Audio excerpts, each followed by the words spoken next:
Garry, in the last 3 weeks, how many real estate agents have you talked to? I have had consultations with 21 agents in the past 3 weeks. That's a lot of people. If you had to summarize all of those conversations into one word, what would that word be? Fear. We as real estate agents, the real estate agents that I'm consulting with, have an immense amount of fear that they're holding that is actually stopping them from achieving their goals. What's crazy is that it really doesn't matter what level in your career you have achieved. You still have things that you're probably afraid of. That's what you realize, right? It's like almost that, what do they call that? Imposter syndrome in real estate? Is that you got to fake it till you make it? What if you don't fake it and you just go straight to making it? How about that? Welcome to the Chris and Garry Show. I'm Chris Scott, joined by my partner in crime, Garry Kreth, and we're here to talk about all things real estate. We've been around the block a few times. This is not our first rodeo, so we're going to help you, or hopefully help you, from going off the rails when it comes to selling real estate. And today's topic is going to be an exciting one because we're going to get into something that pretty much all of us have, right? And it has to do with fears, but I won't share anymore. We release a new episode every single Thursday, so be sure to like this video, subscribe to the channel, and join in on the conversation by dropping some comments below. And if you want to take the conversation even further, check us out at thepaperlessagent.com. We've got tons of tools and resources, or find us on Instagram at thepaperlessagent. So it doesn't matter whether you've been selling real estate for a day or, like 10,000 days, there are still things that we are afraid of. Let's dive into each one of the fears that you've come across and see what some of the solutions might be. Well, first, before we talk about the fears, is how does it manifest? It manifests in ways of not communicating our value. Mm-hmm. It manifests in ways of not sharing our expertise through different venues like email, social media, and video. And so it manifests in these ways that actually harm our business significantly. Mm-hmm. That should be the foundational premise of our entire lifeline there, mm-hmm. and revenue. And so that's how it's manifesting, is that we stymie ourselves from being able to do our jobs. And let's talk about these fears and unpack this a little bit, because I think as we do this and explain this, perhaps some of us watching this video might be able to go and do some work on themselves and their own fears and get over it to start delivering the value that you already know that you have, but for some reason you have blockers. The very first fear that a lot of agents have is they fear that they don't have enough experience to share their value with others. They don't have enough experience. When you say experience, you're talking about like actual, number of transactions. I have not sold enough homes. Perhaps for some of these, I have not sold a single home. Mm-hmm. I have not leased a single house. I have not even met with a single client. You know what's funny? That I've heard that one show up in a lot of different ways, and it's not just with new agents. I remember I was working with an agent here in Austin. They had been selling real estate at this point already like 8 or 9 years. And so they had, that's a long time to be doing something, but they had mostly focused on the buy side of the transaction. So they hadn't really, they worked with a few sellers, but it was not what they were used to. And I remember that was a concern. That was a fear that this individual had was, I know I've been helping people buy and sell real estate for a long time, but I'm not that comfortable working with sellers. I'm not that comfortable going on that listing appointment. And so that was a fear that this individual had, even though they'd been selling real estate for a while. It's because they focused in one area. Well, you could translate that into, let's say you're trying to get into a new price point. And maybe it's a lifestyle that you're not comfortable with, or that you've not experienced yet, where you're going to feel like, I don't know anything about that particular lifestyle. I don't know anything about the luxury real estate in this market, right? But that's just a fear, because these are things that apparently you can overcome. Not having enough experience, how would you solve that problem? Just by what the second one is the answer to it? The second one is the answer to it. Interesting. Okay, what is it? So the second fear is that they fear that they don't have enough real estate knowledge in order to share this with anybody else. And that people will judge them because they don't have the real estate knowledge. That seems like Actually, those are built on overcoming one. Those are like not enough they experience, not oh, enough but wait, I knowledge. mean, hold on, we're only on number two. They all build on each other, and so Interesting. like you're going to see a common answer Mm. to all of these. So not having enough real estate knowledge. All right. If this is a fear of yours that you don't have enough real estate knowledge in your area, or even generally about real estate, that's easily overcome. There's so many places that we can gain knowledge. And in fact, Chris, I shared with you earlier today is like I blocked out time today because I have my continuing education classes I have to get done, Mm-hmm. right? My license is up for renewal. I have to do my CE. And so I'm going through It's this due and I'm like, tomorrow, Gary, because that's usually when you do it's it. The not due day tomorrow. No, no, before. no, no, no. Actually, normally I get this done the day before my license expires.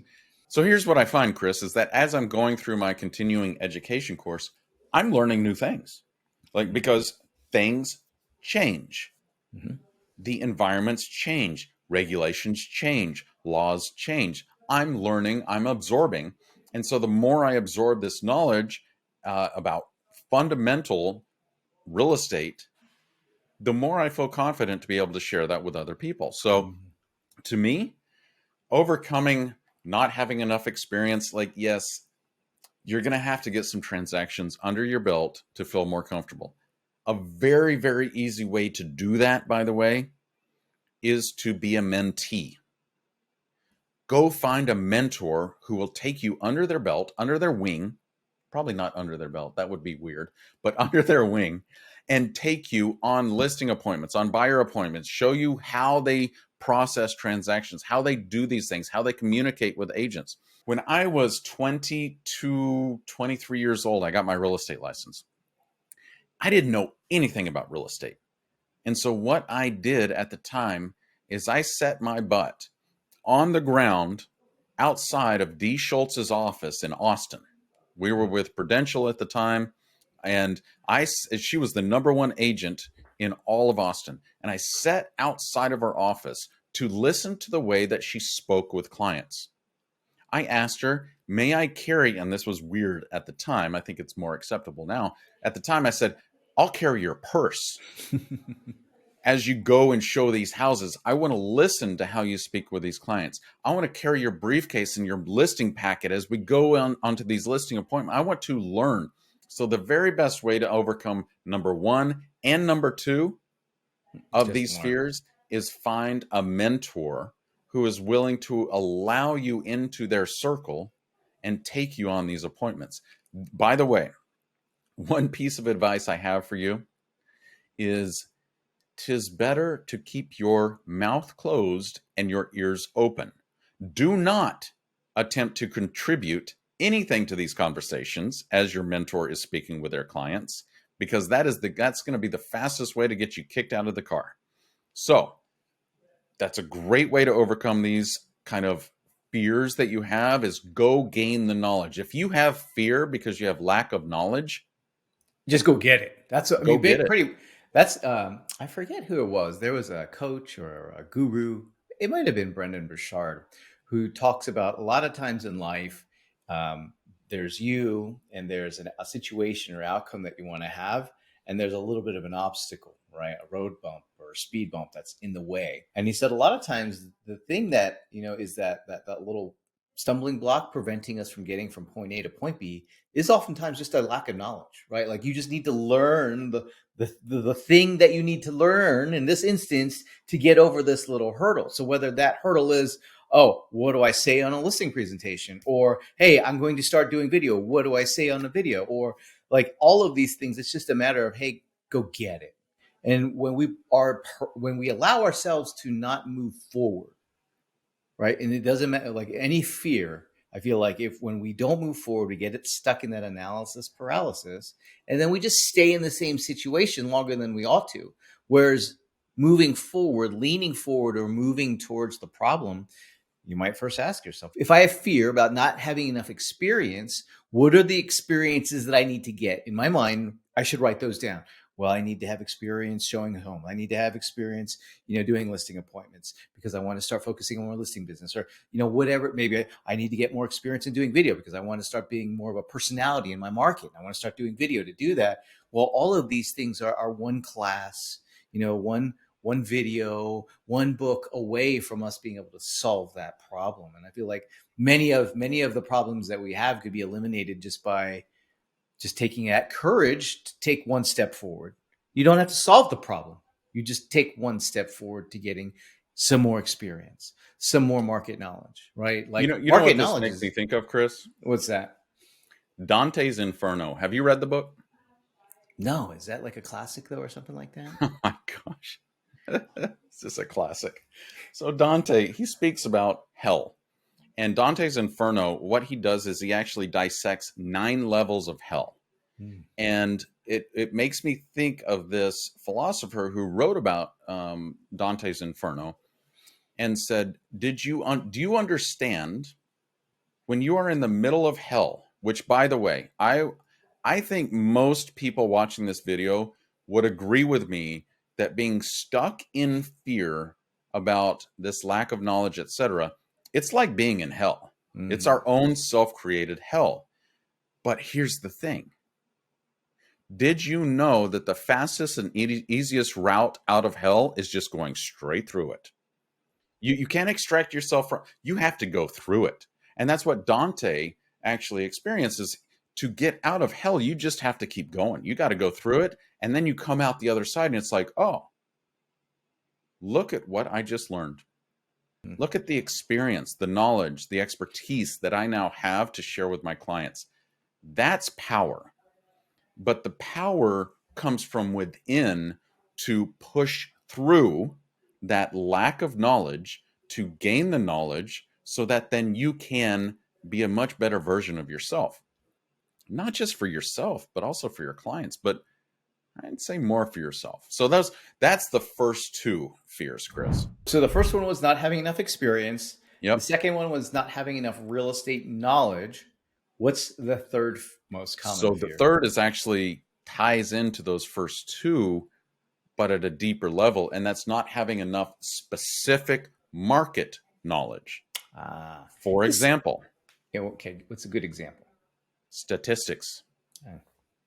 Like how many homes sold last month, or what, is there more inventory or less inventory, and what are the days on market, all that kind of stuff, right? Yeah, percentage of sales up year over year, percentage of sales down, average sales price up year over year, medium sales price yet up year over year. In addition to that, you want to talk about true specific knowledge? Let me share a story with you, Chris. I've actually shared this with you before, but this is really, really important. The aforementioned amazing Dee Schultz. Dee was my mentor. She is retired now, but oh my gosh, she built an entire legacy of real estate here in Austin. And I will never forget one of the things that I quickly latched onto in working with Dee. I never worked for her, but I like followed her around. I was like a leech. And one thing I always remember is I would go on broker open tours and property tours with her all the time. I tried my best to be in her car. Dee, by the way, she was a control freak. She loved to drive her own car. She would not be driven around. She was going to drive to all these broker opens. And I'm like, okay, I'll sit in the back seat. It's fine. I just want to listen. But one thing really, really struck me as I was gaining my knowledge when I was 23 is that I could walk into a house and I'd be on her heels. And I always remember I felt like that golden retriever following the owner around. You know, it's like everywhere she went, I was right there. But we would go into a house and I would never forget. She would say stuff like this. I know this house. I actually sold this house about 12 years ago. I wonder if oh, wow, they updated the kitchen. Look at that. That's really, oh, they put in a pool. Look at that. That's really nice. And she would never take the property sheet in her hand. And I would ask her that. I'd have the property sheet. And as we're walking, she's like, oh, wow, look at what they did over here. I say, Dee, And these, by the way, this happened in houses that she had previously sold, but also happened in houses she'd never seen. And we walked through and she'd go, and I'd say, Dee, what do you think this home is worth? She goes, I think this is probably 3,200 square feet. And I look and it's like 3,217. She do this. And she goes, market value right now, and this was years ago, 595 is what I would price it at.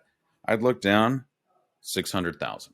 And I said, Dee, how do you do that? She goes, honey, when you've been in the business as long as I have, you get to know. And I took that in, and I thought about that. And what she talked about was time in the business. And I don't think that's actually what it meant for me. It may have been what it meant for her. But what it meant for me was the time practicing my craft, gaining knowledge. How many houses have you actually seen this past week? How many homes have you gone to open houses? How many buyer or broker open have you been to in the past week? Because that's the real market knowledge. That is real market. Well, it doesn't just start with that, right? Because quite often asking price does not actually equate to sales price in days on market. So what it actually takes is tracking that home, putting yourself on your own hot sheet list and seeing how are these houses performing. Did it sell for $595? Well, you take like how long? You take any savvy buyer or seller these days, right? Access to the internet, probably, taking some matters in their own hands. They've probably been to a few open houses, just checking the scene out.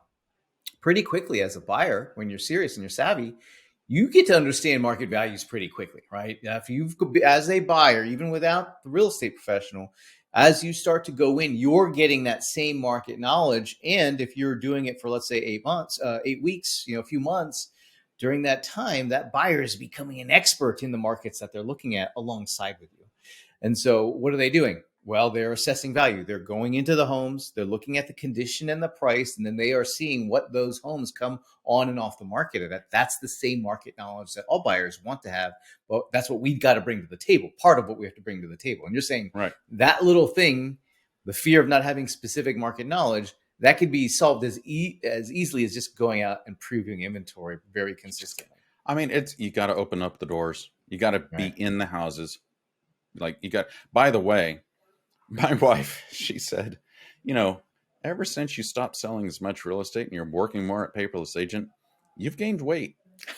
And I said, I'm like, thanks, babe. She goes, no, it's because you're not driving around town and walking through all these, like you're not doing 20,000 steps every day like a normal realtor would. So just think of that as an additional benefit. So those are the first three. Now, the next fear, Chris, is one that can be overcome very, very easily. And the fear is I'm too new in real estate. I'm brand new in real estate. Nobody's going to respect me. And so when people say nobody's going to respect me, nobody's going to listen to me, but nobody's going to trust me, I think of this. No, actually, nobody, replace that nobody with I. I'm not going to respect me. I'm not going to trust me. I'm not going to believe what I have to say. It's all back here. And so people are like, well, how do I overcome being new in real estate? Well, I'll share with you, Chris, in 1997, being brand new in real estate, you were on your own. I was on my own. I joined the best brokerage in all of Austin, Prudential Owens Realty. We'll never forget it. And I showed, because I knew people in the luxury office, they immediately sent me from corporate down to the luxury office. And they said, go get them. And I walk into this office and I was scared. The broker brought me in and said, okay, here is your desk. I had a desk with 3 other people in the same room, right? It was like hardcore. And I said, okay, what do I do? And they said, there's your phone. There's your list of prospects. Get to it. You know what that list of prospects was, Chris? Don't tell me it was the phone book. It was the phone book. And at the time, you remember these things were that big. So for our younger indoctrination. For our younger audience members, a phone book is literally a list of all the people's phone numbers that you could call, right? It's like the In internet the entire and a book city. of the entire city. Yes. And so with their addresses. And so I got to work. And how I overcame that fear of being too new in real estate literally was sitting my butt outside of Dee Schultz's office, listening to what she had to say, going on those property tours. Now, if I were to restart my career today as a brand new real estate agent, do you know what I would do differently, Chris? What's that? I would do something that did not exist at the time. This is a newer innovation. I would join a team. I would join Teams a weren't as team. popular back then. I mean, they didn't Well, even there really were no exist back teams. then, right? There were no teams. There That was no was structure for it. Nobody had thought about it. I believe Gary Keller was probably one of the first who ever thought of creating teams. that was something And like I an would join a team with a great team leader who was a rainmaker, generating leads, and I would go attach myself to them and learn everything from them. Because here's the thing: if you think you're too new in real estate, if you attach yourself to an awesome broker or a team leader, you're part of the team now. And so now you like we have unrealistic fears in real estate that people like everybody's going to walk up to us off the street and say, "How long have you been selling real estate? How How many many houses have you transaction size sold?" have you done in the last 24 months? They don't do this. But we have this unrealistic fear that we're going to go on a listing appointment or a buyer appointment, and the first thing people are going to ask is, "How many houses have you sold?" They don't ask that. But if you have that fear, if you have that fear of being so brand new in real estate, attach yourself to somebody who has been there and done it. And then you can say, my team has sold this many houses in the past, whatever. And by the way, do you see what we're saying? We're tying back into not having enough specific market knowledge, not having enough experience, not having enough real estate experience, and knowledge. They all tied together. And so, but we can overcome these with very specific actions and tactics that will set you up for a really awesome career. It's interesting when you talk about the solution to that fourth fear of feeling too new in real estate. And basically you say, hey, become part of a team. I think the normal mode of operation for us in real estate, maybe it's because we're self-employed, maybe, because I don't know, but it seems like the normal MO is for us to suffer in silence, or maybe not even in silence. We like to suffer, and sometimes we'll just tell people about it. The irony is Well, that quite often it's our partner or our spouse, right? right? That's where it all gets unleashed at the dinner table. But the reality is, because we go at it alone, that is the problem in and of itself. Then when anything that you do by yourself, you're going to be more afraid than if you're doing it with somebody else. It's like, I don't know, really pretty much anything with a friend is a little bit easier. And so that doesn't mean you have to go on the listing appointment with your friend, but even just being a part of a community of people who are in the same place as you, trying to get to where you're also trying to get. Now you're not alone. That doesn't mean you all go on the listing appointment together, but at least you're able to share your concerns.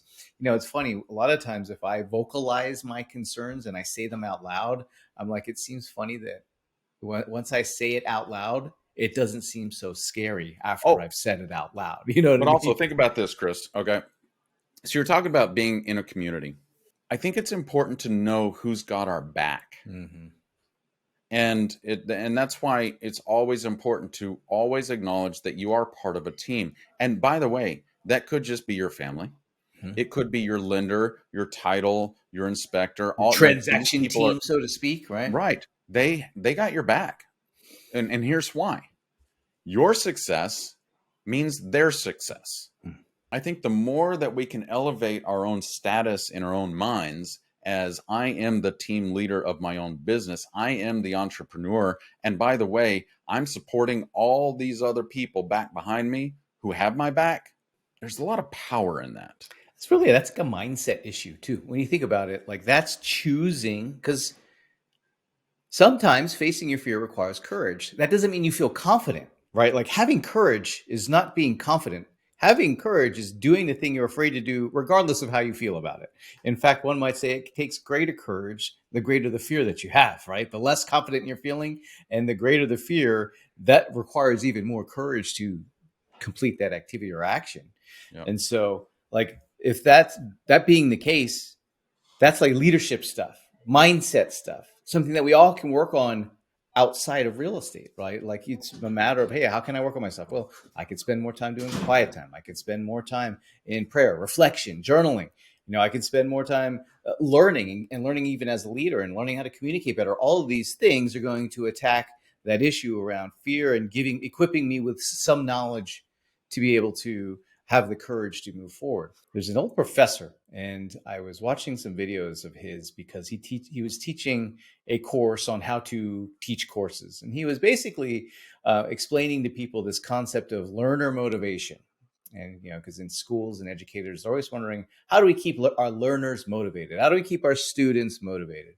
And as adults, as adult learners, it's one of the easiest things to do is if you can show someone that they can do something that they wanted to do that they couldn't do before, that they can now do as a result of your knowledge. That's all the motivation a person needs, right? So you think about it. Well, I couldn't hit the tennis ball before, but Garry worked with me and taught me how to hit the tennis ball now, and now I can hit a tennis ball. That might be all I need to get back into doing some tennis or some golf. Or let's take it into a different context, making videos. Before I couldn't do video, and now I don't feel as scared making a video, right? That's a skill that I've added that anybody can add to start overcoming some of these fears. We've gotten into, what is it? 1, 2, 3, 4. What's the fifth fear? So this is a big one. And I preface this by saying a lot of the questions I asked those 21 agents was, are you executing every single month on our 5-step real estate marketing system every single month? Mm-hmm. And Chris, as you know, that entails the blog article, the e-newsletter, the videos, the social media posts, and then direct messaging. So that's 5. None of them are doing this consistently. And so I'm like, well, why is that? And the biggest hiccup, by the way, was the videos. And so I explored this a little bit deeper, like, what is the fear that is stopping you from shooting videos? They said, I don't want to look like a fool to my friends and my family.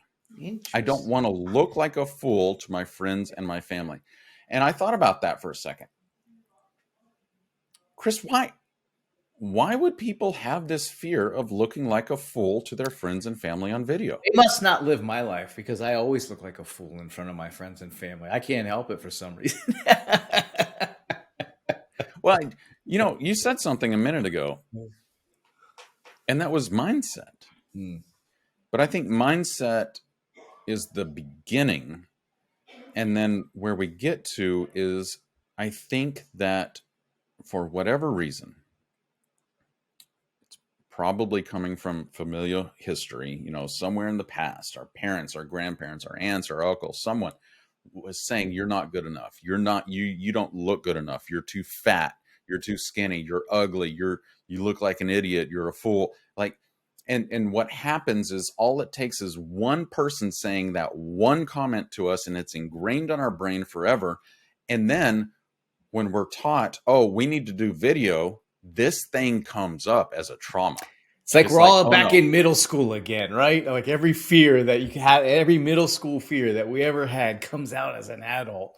And then I don't want to look like a fool to the people who like and know and trust me the most. And so what I would rather do is I'll go look like a fool to strangers. Right. And so what I'll do is I'll go spend thousands of dollars a month buying worthless leads online and look like a fool to them.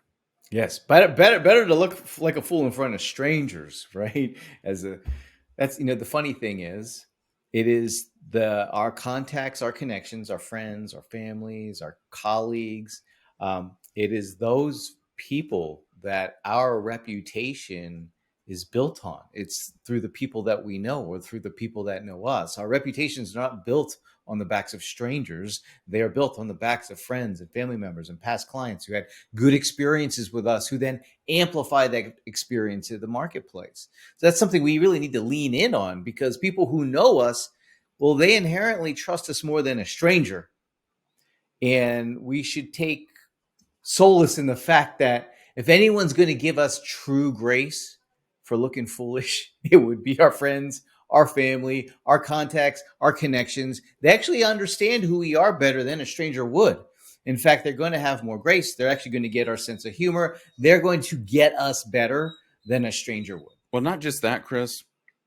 If we ignore them, we don't share with them we're selling real estate, we don't share with them our knowledge and our expertise, they're going to refer their friends and family members somewhere else.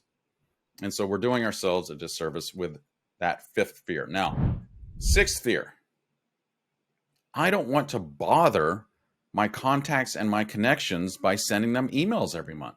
This must be like a real estate specific one, because as soon as you I think started so. saying it, I was like, this is something I've heard quite frequently from those of us in real estate is, oh, I don't want to market to anybody who's, maybe a family member or a friend or a past colleague, or maybe somebody I went to school with, or somebody I was on the PTA with, or someone who's friends of the family. Like, what is it about our fear of marketing to the people who know us? I don't understand this.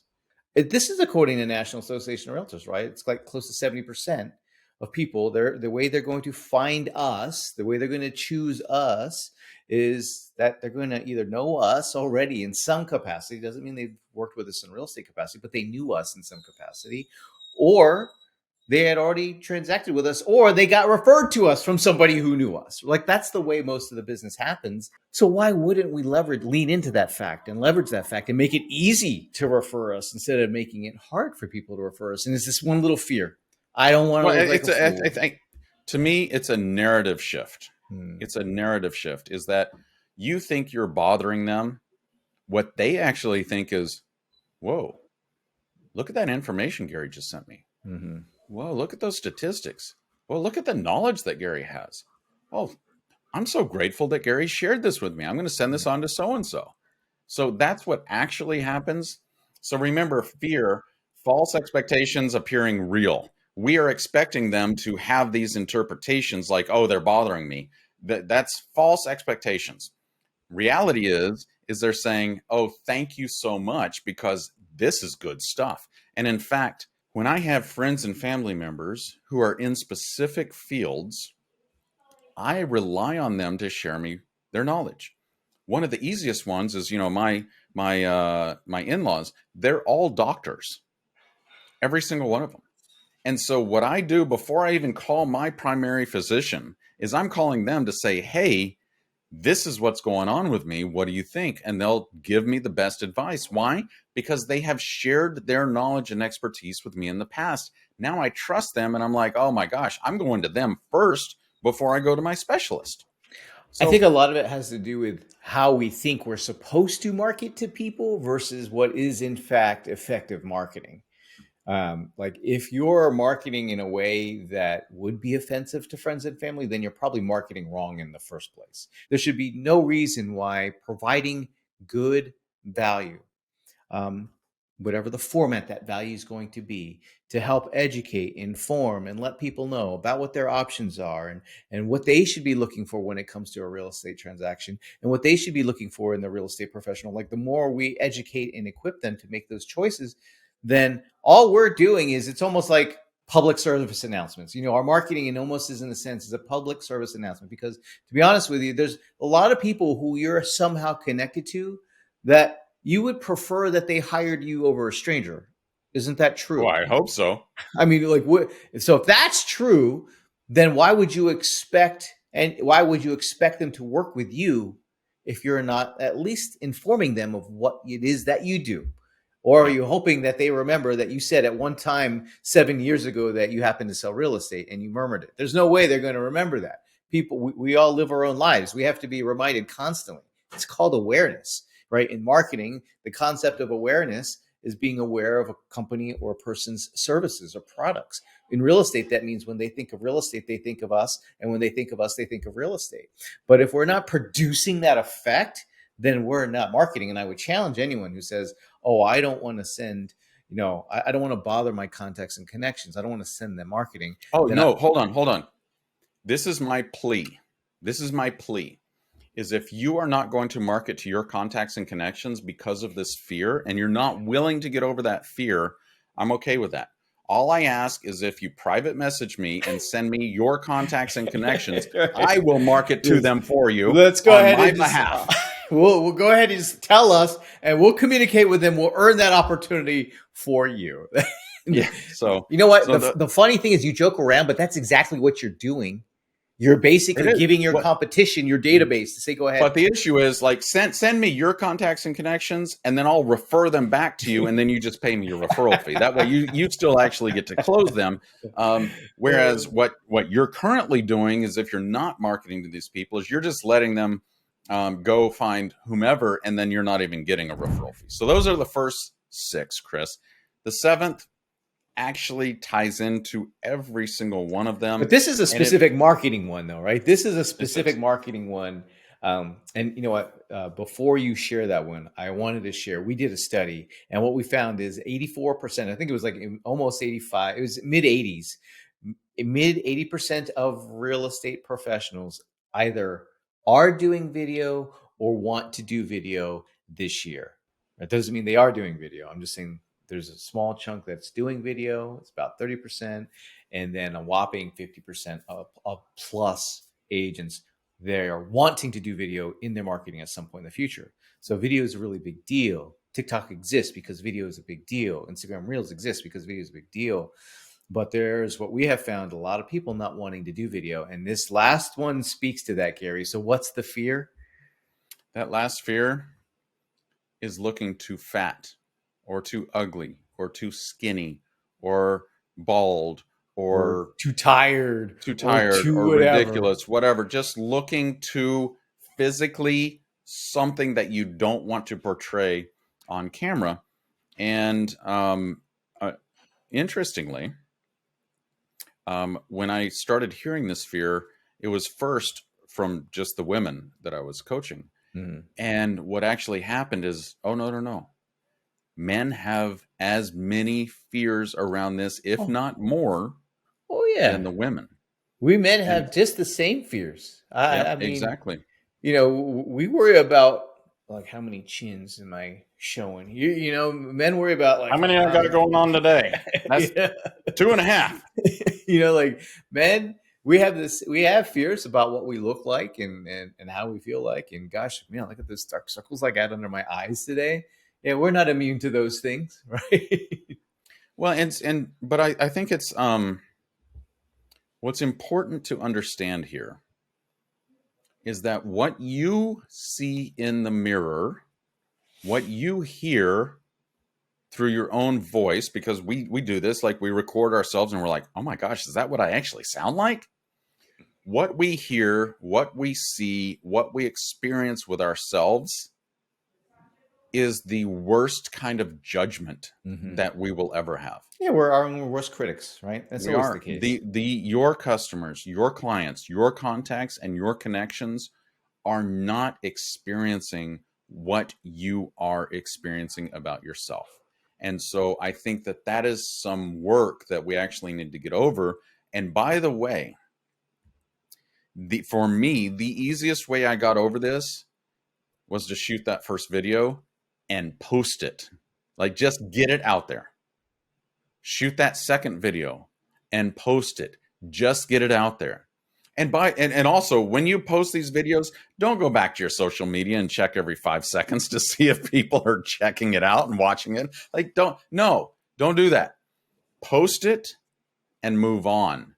And Hmm. let's move on to the next thing. The number one thing your clients want to see from you is they want to see you on video. They want to be communicated with in a very respectful manner with the knowledge and experience and expertise that you have because you've earned it. So what you have to do is it. You just have to do it. I think that, um, like anything, it requires the development of a skill.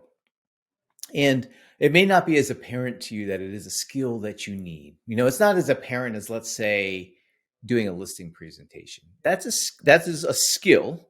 Being able to walk into somebody's home and persuade them to list and sell their home. There's a set of skills that go along with that, and we understand that. And those of us who want to be listing expert agents, that's part of our craft, is doing an excellent flawless listing presentation. Garry has listing presentation template. He's worked on it for a quarter century. Like it's like clockwork. You probably don't need any convincing as a real estate professional that you need to go work on your listing skills, right? Or your listing presentation skills. When someone says that, you're like, oh, okay, yeah, sure, I got it. When someone says you need to go work on your video skills, the first thing is like, nah, I don't need to do that. I'm not going to do that. I'm not going to do that. I'm not going to do that. And then, but there's things that you might want. Let's say you're on social media and you want more people to follow you. You want more people to view and engage the things that you're sharing and posting. Let's say that's something that you want. Well, if I were to tell you the way to get what you want means you're going to have to start doing video, and that might be the only way to get what you want, then you have to reconcile that. You can either pretend like I didn't just say that and keep doing what you're doing and getting the result that you don't want, or you have to take that recommendation seriously and start moving forward. And I'm going to tell you right now, if you are going to be successful in social media, you're going to have to start doing video. You're going to have to start doing short form video. So let's go ahead and assume that everybody here believes that, or they want to believe it, and they plan on doing videos in the near future. The only way to get over that is what Garry said. You just start doing it. Yes, we all of us suffer with some level of fear about rejection or something. I mean, what this all really comes down to is just fear of judgment, fear of people judging us. And what I would say to that is, first off, congratulations on taking an enormous leap of faith in yourself and getting a real estate license and starting your own business. Very few people, you don't get this. Very few people in this world have the courage to do what you've already done. That's a really good point. So think about that. Think about that courage, that leap of faith that you've already taken in yourself to get to where you are right now. All you have to do is take baby steps from here. You don't even have to take a huge leap from here. You already did that. Yeah, the biggest leap was deciding to become self-employed, right? Like that. We probably didn't even realize what we were getting ourselves into when we signed up for that.